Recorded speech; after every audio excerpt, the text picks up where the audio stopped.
에서와 야곱은 쌍둥이입니다.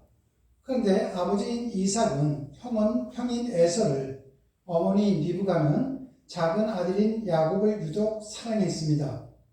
그리고 에서는 들 사람이 되어서 사냥을 즐기는 영웅적인 느낌의 사람으로 성장하였고, 야곱은 내성적인 모습으로 장막에 거했던 것을 27절을 보면 알게 됩니다. 요즘 언어로 표현을 한다면 에서가 세상적으로 알려진 성공 지향적인 인물이라면, 야곱은 내면을 존중히 여기는 말씀과 기도의 사람이라고 볼 수 있습니다. 하나님께서 인간을 창조하실 때 모두 하나님의 형상대로 창조하셨습니다. 그러므로 어느 것이 더 좋고 어느 것이 더 나쁜가의 차원이 아니라 하나님께서 허락하신 우리의 품성을 잘 개발하고 그것을 바른 인격과 신앙으로 가꾸는 것이 중요합니다. 28절에서 34절을 보면은 어느 날 한 사건을 통해서 두 형제의 신앙관이 드러나게 되는 것을 보게 됩니다. 족장시대 장자라는 것은 모든 재산을 상속받을 수 있는 권한만 있는 것이 아니라 좀 더 영적인 의미로 장자에게 하나님의 말씀이 임했습니다. 하나님의 말씀이 임한다는 것은 그 가정을 대표하는 일이며 가정을 말씀 가운데 잘 인도해야 하는 책임이 있는 것을 말하는 것입니다. 그러나 에서는 육체적인 필요가 영적인 필요보다 앞섰습니다. 미래보다 눈앞의 상황이 더 중요했던 것을 보게 됩니다. 그래서 결국에는 하나님이 허락하신 장자의 명분을 가볍게 여기는 판단하게 됩니다. 야곱에게 양보 차원이 아니라 인생에 있어 가장 중요한 명분을 쉽게 놓아버린 것입니다.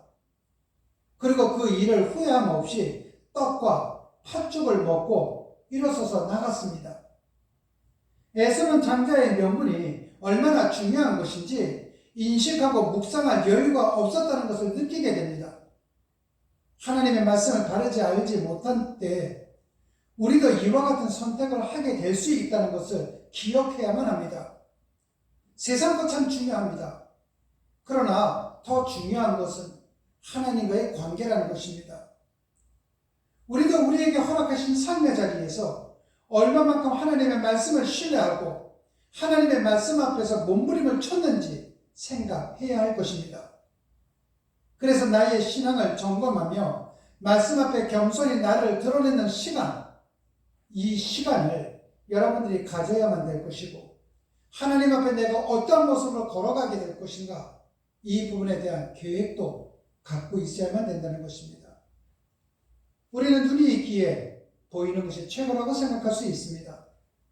그러나 눈에 보이는 것보다도 하나님과의 관계가 더 중요하다는 것을 잊지 마시고 그 관계 속에서 여러분들이 걸어가시게 된다면 하나님께서는 여러분의 삶, 여러분의 자녀들의 모든 삶, 여러분의 자녀들의 후손들의 모든 삶까지도 완벽하게 책임져 주신다는 것을 잊지 않고 하나님과 바른 관계를 맺으며 살아가는 여러분이 되시기를 주님의 이름으로 축원합니다.